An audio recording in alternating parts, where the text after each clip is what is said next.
Assalamualaikum warahmatullahi wabarakatuh. Salam sejahtera, Shalom. Perkenalkan, saya Maria Rosalinda Talan, SPD MPD, salah satu dosen di program studi pendidikan Bahasa dan Sastra Indonesia, Fakultas Ilmu Pendidikan, Universitas Timur. Pada kesempatan kali ini, saya akan menjelaskan salah satu mata kuliah yang saya ampuh, yaitu Perencanaan Pengajaran Bahasa Indonesia yang memiliki bobot 3 SKS. Mata kuliah ini diberikan kepada mahasiswa di semester 5. Deskripsi mata kuliah ini adalah sebagai berikut.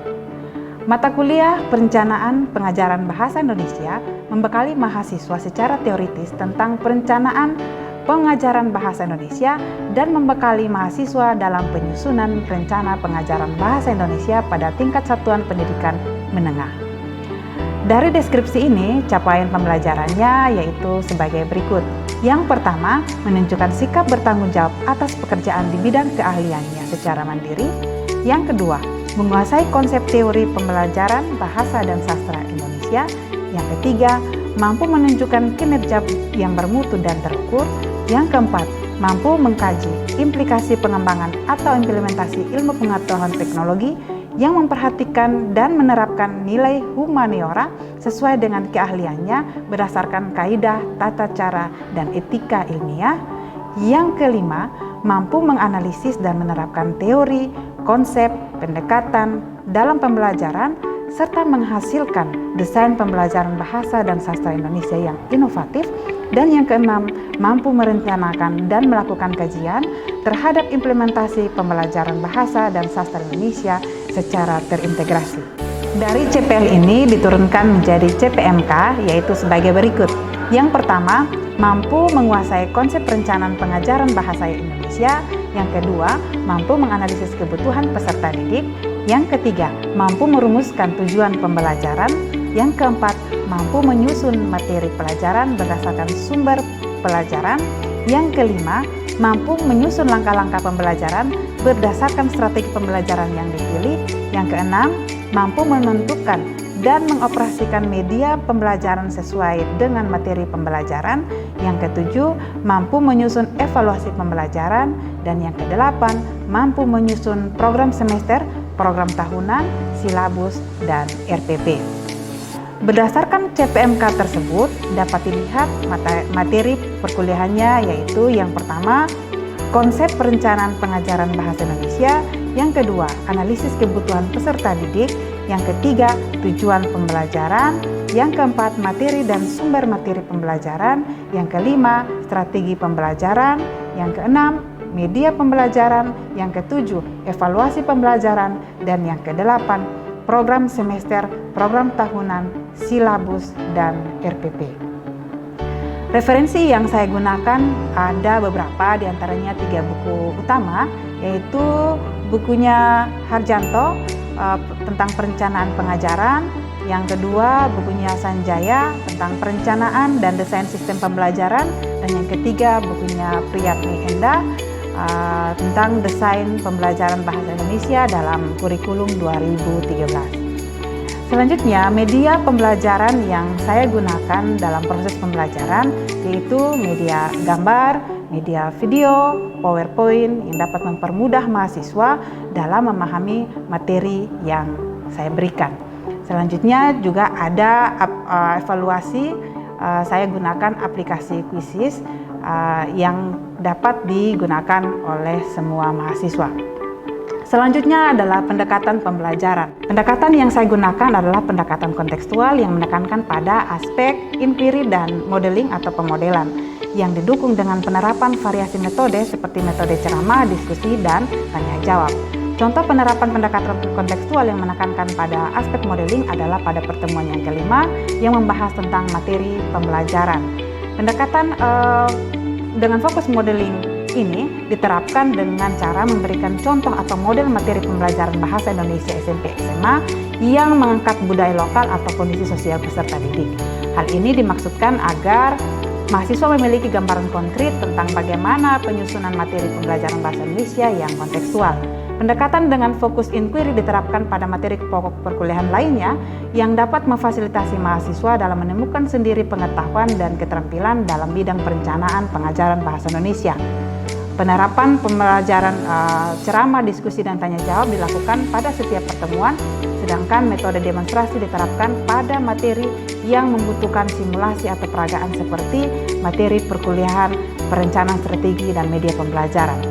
Penerapan pendekatan pembelajaran yang didukung dengan variasi metode ini menampakkan paradigma baru pembelajaran, yaitu student-centered learning atau pembelajaran yang berpusat pada siswa. Yang berikut adalah interaksi. Pola interaksi yang saya gunakan itu dampak dari pendekatan pembelajaran kontekstual yang didukung dengan penerapan variasi metode seperti metode ceramah, diskusi, dan tanya jawab. Pada metode ceramah, dosen menjelaskan konsep umum suatu materi tertentu atau memberikan konfirmasi dan klarifikasi terhadap hasil diskusi mahasiswa. Pada metode tanya jawab, teknik yang digunakan adalah gilir bertanya. Penerapan teknik ini dimaksudkan agar setiap mahasiswa mendapatkan kesempatan yang sama dalam menyampaikan gagasannya sehingga tampak jelas keaktifan mahasiswa dalam proses pembelajaran. Pada metode diskusi, mahasiswa diberi kesempatan untuk berdiskusi dalam kelompoknya untuk menyelesaikan permasalahan yang diberikan. Setelah itu tentunya mahasiswa diberikan kesempatan melaporkan hasil diskusinya untuk kemudian dikaji kembali oleh kelompok lain. Yang terakhir adalah penilaian. Penilaian dilakukan secara objektif melalui teknik observasi atau penilaian proses dan teknik tes atau penilaian hasil. Instrumen penilaian melalui teknik observasi berupa lembar observasi yang diisi oleh dosen dan teman sejawat. Kemudian penilaian melalui teknik tes berupa lembar soal yang dikerjakan oleh setiap mahasiswa pada akhir materi perkuliahan untuk mengukur tercapai tidaknya CPL dan CPMK yang telah ditetapkan. Untuk bobot penilaian berupa tugas 15%, kuis 10%, partisipasi dan kepribadian 15%, UTS 30%, dan UAS 30%. Pembobotan ini berdasarkan pedoman akademik yang berlaku di Universitas Timor. Jenis penilaian ini telah disampaikan kepada mahasiswa pada awal pertemuan, yakni pada kesepakatan kontrak perkuliahan. Berikut adalah cuplikan proses pembelajaran mata kuliah perencanaan pengajaran bahasa Indonesia. Baik, selamat pagi adik-adik. Baik, Bu. Apa kabar? Baik. Baik. Pada perkuliahan kita pada hari ini, kita akan melanjutkan materi kita. Dan materi kita hari ini adalah perencanaan materi pembelajaran. Ya, perencanaan materi pembelajaran ini merupakan salah satu unsur dari mata kuliah ini, yaitu perencanaan pembelajaran bahasa Indonesia. Kalau kali lalu kita bahas tentang apa? Merumuskan tujuan pembelajaran. Merumuskan tujuan pembelajaran. Masih ingat unsur-unsur dalam merumuskan tujuan pembelajaran? Masih ingat? Ya, silakan. Unsur tujuan pembelajaran yang pertama, kondisi, yang kedua, siswa, yang ketiga, tingkah laku, yang keempat, kelancaran. Iya, atau yang disebut dengan yang pertama, condition, yang kedua, audience, yang ketiga, behavior, dan yang keempat, baik. Kita melanjutkan materi kita pada hari ini, yaitu perencanaan materi pembelajaran. Ya, seperti yang sudah saya sampaikan tadi bahwa perencanaan materi pembelajaran ini merupakan salah satu unsur penting di kegiatan perencanaan pembelajaran. Jadi sebelum guru melakukan proses pembelajaran di kelas, tentunya harus merencanakan materi pembelajaran. Ya, untuk mata kuliah ini tujuan pembelajaran yang harus dicapai adalah yang pertama, adik-adik itu nanti diharapkan mampu menjelaskan rencana materi pembelajaran, dan yang kedua, adik-adik diharapkan mampu menyusun materi pembelajaran. Jadi tidak hanya sekedar adik-adik mengetahui atau memahami tentang bagaimana rencana materi pembelajaran itu, tapi juga harus bisa menyusun materi pembelajaran. Oke, kita bisa lanjut. Saya mungkin langsung menunjukkan salah satu contoh materi pembelajaran yang dikemas dalam buku. Nah, contoh yang saya sajikan ini adalah buku Bahasa Indonesia di kelas 10 SMA SMK yang saya susun. Nah, ini adalah salah satu contoh dari materi pembelajaran. Nah, seperti yang kita ketahui bahwa materi pembelajaran itu dapat dikemas menjadi sebuah buku. Mungkin kalian lihat dulu komponen-komponennya. Saya tunjukkan sepintas supaya ada bayangan.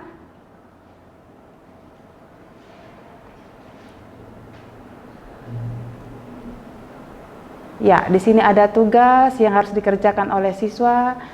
Ya. Ada teks-teks dan ada konten materinya. Ya, seperti ini. Oke. Dari contoh yang saya sajikan kepada kalian, kira-kira siapa yang bisa menjelaskan atau mendefinisikan tentang apa itu materi pembelajaran? Baik, menurut saya materi pelajaran adalah materi atau bahan yang disusun secara sistematis yang berisi pengetahuan, keterampilan, dan sikap yang harus dikuasai oleh peserta didik. Bagus sekali.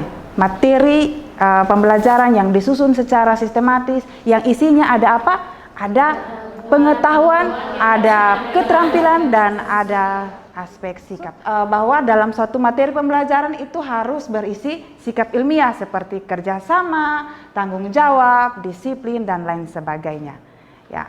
Yang kedua, materi yang berisi pengetahuan, artinya bahwa di sini materi itu berisi fakta-fakta atau data, ya, konsep-konsep yang biasa kita lihat dalam materi pembelajaran atau definisi-definisi tentang suatu hal, batasan-batasan tentang suatu hal, kemudian prinsip-prinsip seperti dalil-dalil tentang suatu hal, kemudian prosedur-prosedur atau langkah-langkah tentang sesuatu hal. Nah, itu semua masuk pada aspek pengetahuan. Kemudian keterampilan.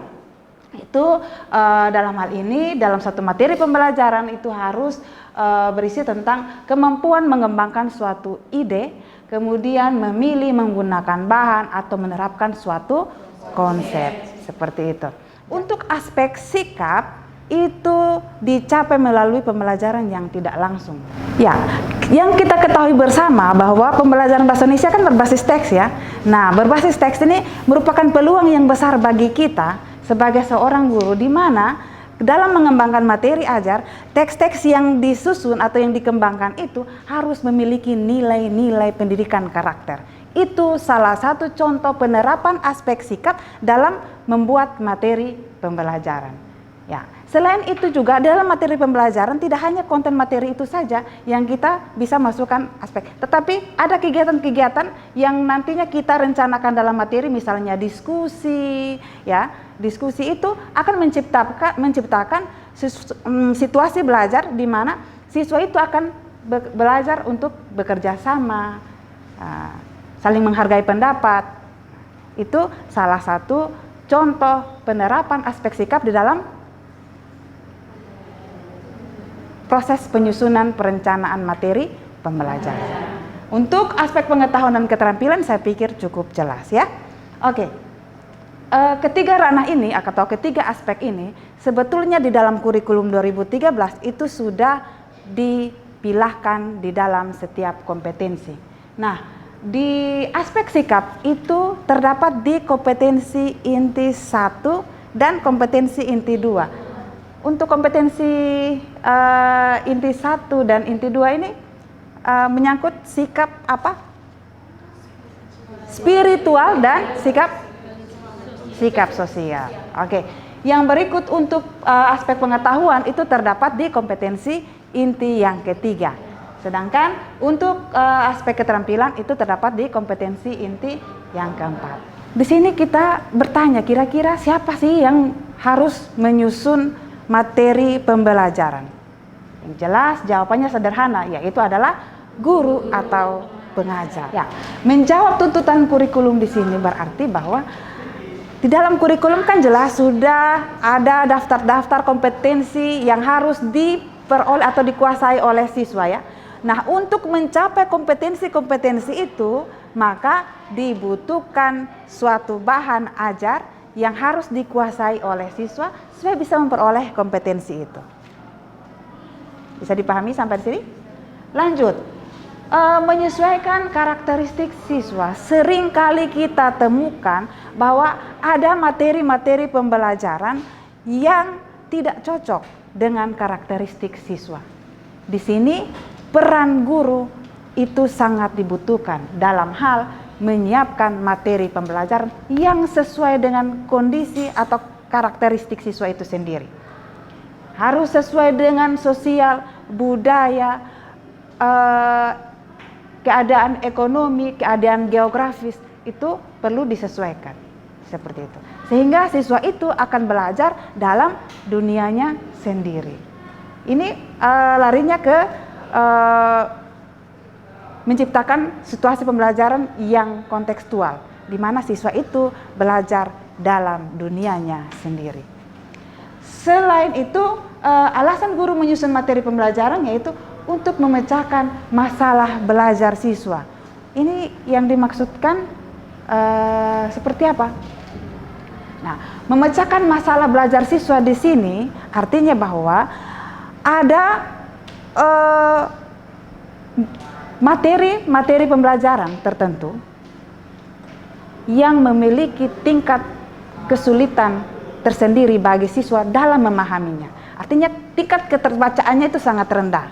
Nah, di sini kita perlu membuat bahan ajar yang menggunakan bahasa-bahasa yang lebih sederhana agar bisa dipahami oleh siswa.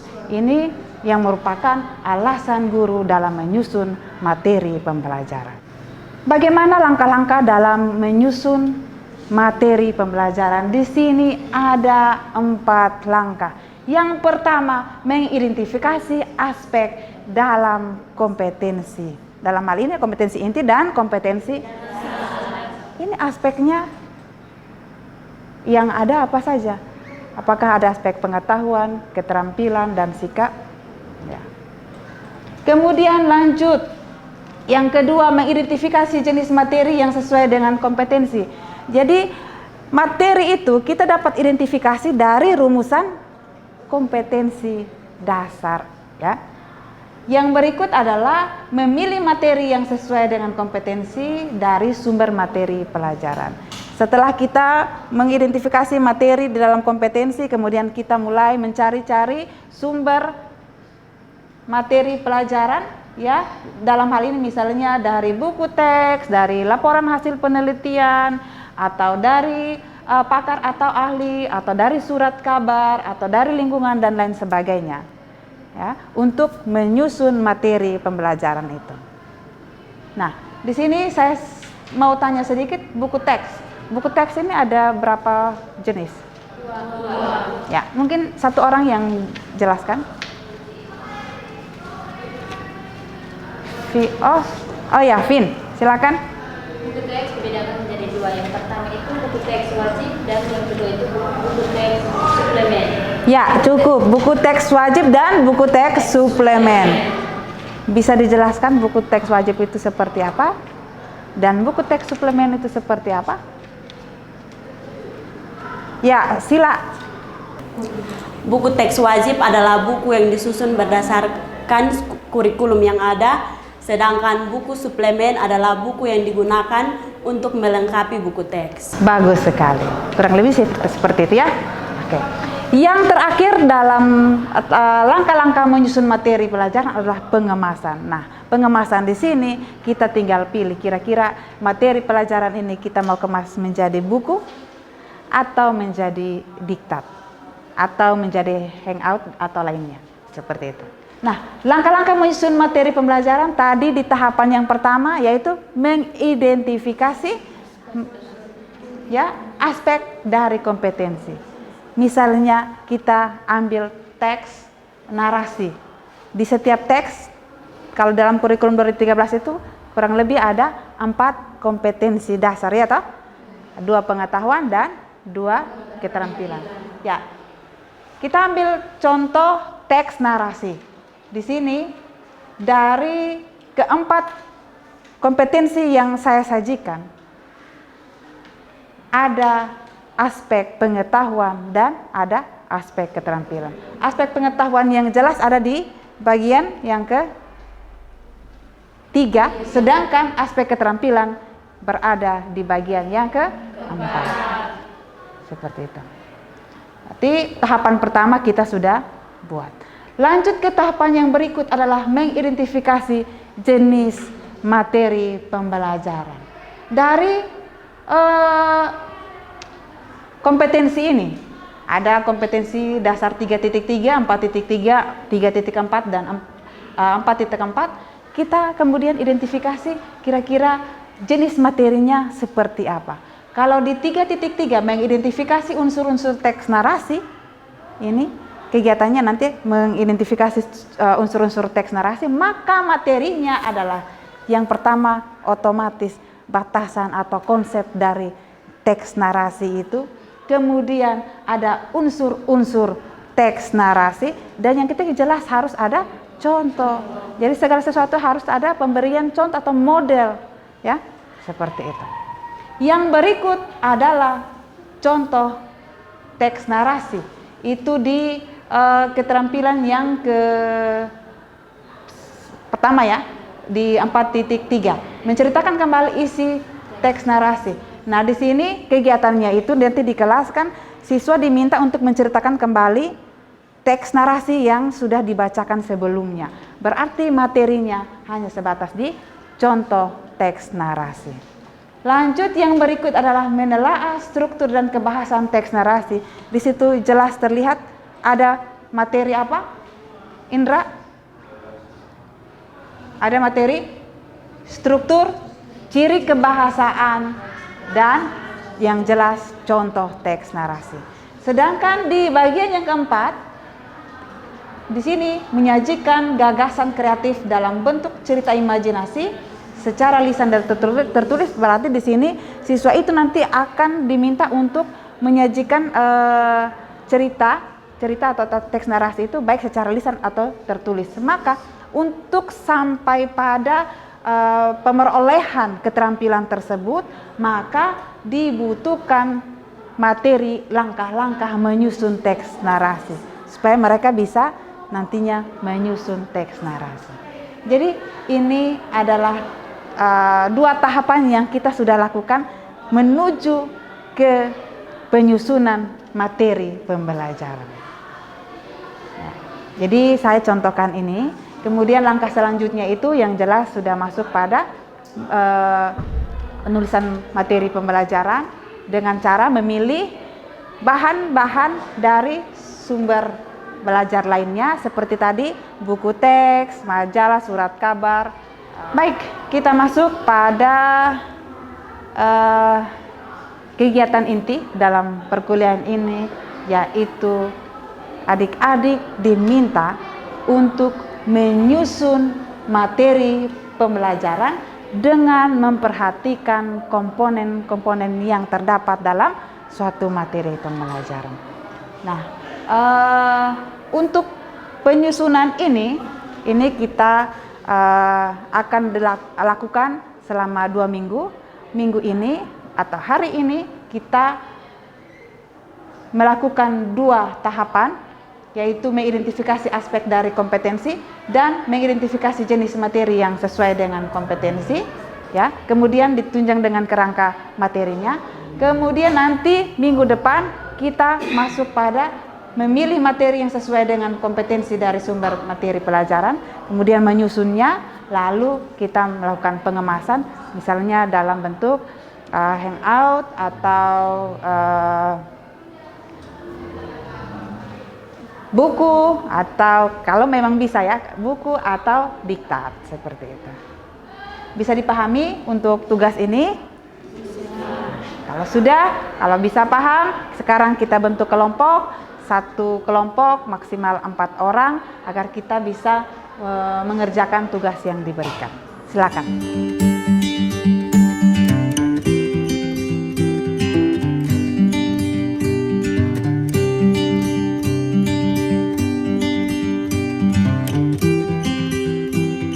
Baik adik-adik, apakah diskusinya sudah selesai? Sudah, Ibu. Baik, selanjutnya kita diskusi pada skala yang lebih besar, yaitu di mana setiap kelompok akan mempresentasikan hasil diskusi dalam kelompok kecilnya agar kemudian ditinjau atau dikaji bersama dengan kelompok-kelompok yang lain. Saya langsung memberikan kesempatan kepada kelompok 1. Silakan yang mewakili kelompok 1. Baik, terima kasih Ibu atas kesempatan yang diberikan kepada kelompok kami untuk mempresentasikan hasil kerja kami. Baik, di sini kompetensi dasar yang kami ambil yaitu teks berita yang berada di kelas 8 SMP. Baik, langkah-langkah dalam menyusun teks materi yaitu yang pertama kita bisa lihat di 3.1 dan 3.2, 4.1 dan 4.2. Yang pertama kompetensi dasar dari 3.1 mengidentifikasi unsur teks berita dan seterusnya. Yang kedua 3.2 menelaah struktur dan kebahasaan teks berita. Yang ketiga menyimpulkan isi berita. Yang keempat menyajikan data informasi dalam bentuk berita secara lisan dan tulis dengan memperhatikan struktur kebahasaan atau aspek lisan, lafal, intonasi, mimik, dan kinestik. Jadi baik teman-teman, dari 3.1 dan 3.1 dan 3.2 itu tentang aspek pengetahuan, sedangkan 4.1 dan 4.2 itu tentang aspek keterampilan. Jadi yang pertama 3.1 itu mengidentifikasi unsur teks berita. Dari 3.1 itu dia menghasilkan materi. Yang pertama pengertian berita, yang kedua unsur-unsur berita, yang ketiga contoh teks berita. Yang kedua kita bisa lihat bersama di 3.2 menelaah struktur dan kebahasaan teks berita. Dari 3.2 ini menghasilkan jenis materinya seperti yang pertama struktur berita, yang kedua ciri kebahasaan, dan yang ketiga contoh teks berita. Di 4.1 menyimpulkan isi berita. Jadi dari menyimpulkan isi berita ini kita dapat mengidentifikasi jenis materinya seperti ini. Yang pertama cara menyimpulkan berita, yang kedua contoh menyimpulkan berita. Sedangkan di 4.2 ini menyajikan data dan informasi dalam bentuk berita secara lisan dan tulis. Di sini kita dapat mengidentifikasi materinya yaitu yang langkah-langkah dalam membawakan berita. Jadi baik teman-teman, di dalam menyusun sebuah materi itu ada kerangkanya. Yang pertama petunjuk pembelajaran, yang kedua kompetensi pembelajaran, yang ketiga isi materi pembelajaran, dan yang keempat latihan-latihan dan petunjuk kerja, yang kelima evaluasi. Baik, terima kasih. Sekian dari presentasi kami. Saya kembalikan. Baik, terima kasih kelompok 1. Mari kita memberikan tepuk tangan kepada kelompok 1. Ya. Baik, terima kasih atas kesempatan yang diberikan kepada kami kelompok 4. Di sini saya akan bertanya tentang tadi kan teman-teman sudah menjelaskan di bagian akhir presentasi teman-teman menjelaskan tentang evaluasi. Jadi di sini saya akan bertanya, evaluasi itu biasa disajikan di bagian mana? Terima kasih. Baik, terima kasih atas pertanyaan dari kelompok 4. Baik, di sini saya akan menjawab pertanyaan dari kelompok 4 itu tentang apakah evaluasi itu di akhir materi pembelajaran atau di setiap kompetensi yang ada.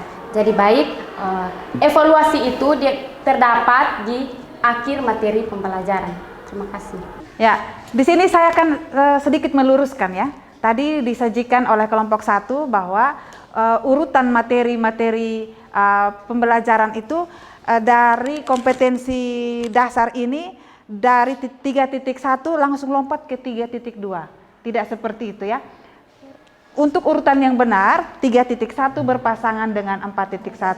Jadi pengetahuan, keterampilan, baru pengetahuan lagi, dan keterampilan. Seperti itu. Ya, baik adik-adik, kalian tadi sudah mengerjakan tugasnya, sudah melalui 2 tahapan di dalam menyusun materi pembelajaran. Nah, ini tinggal 2 tahapan lagi, kalian harus tetap jalankan dan kita akan melanjutkan di pertemuan minggu depan. Nah, untuk kesimpulan materi hari ini saya mau sampaikan bahwa kalian sebagai calon seorang guru ya perlu memperhatikan perencanaan materi pembelajaran. Aspek-aspek yang mungkin saya sedikit rekomendasikan di sini adalah ciptakan materi pembelajaran yang dengan melihat karakteristik dari peserta didik itu sendiri, dari aspek kemampuan akademiknya, dari aspek sosial, budaya, letak geografisnya, dan sebagainya, supaya menciptakan pembelajaran yang kontekstual. Ya. Kemudian untuk langkah-langkah menyusun materi pembelajaran sudah seperti saya sampaikan tadi, bahwa yang pertama apa? Mengidentifikasi aspek di dalam kompetensi dasar. Yang kedua, mengidentifikasi jenis materi. Kedua hal ini kita sudah lakukan hari ini. Yang ketiga adalah memilih materi dari berbagai sumber. Sumber apa saja? Ya, sumber seperti buku, surat kabar, atau lingkungan, dan lain sebagainya. Dan yang keempat adalah pengemasan. Nah, kedua hal ini nanti kita akan lakukan di minggu depan. Baik adik-adik, mungkin hanya ini saja. Saya pikir cukup sekian. Kita berjumpa lagi di minggu depan. Semoga semuanya dalam keadaan sehat walafiat. Selamat siang. Itulah video pembelajaran pada mata kuliah Perencanaan Pengajaran Bahasa Indonesia. Sekian dan terima kasih.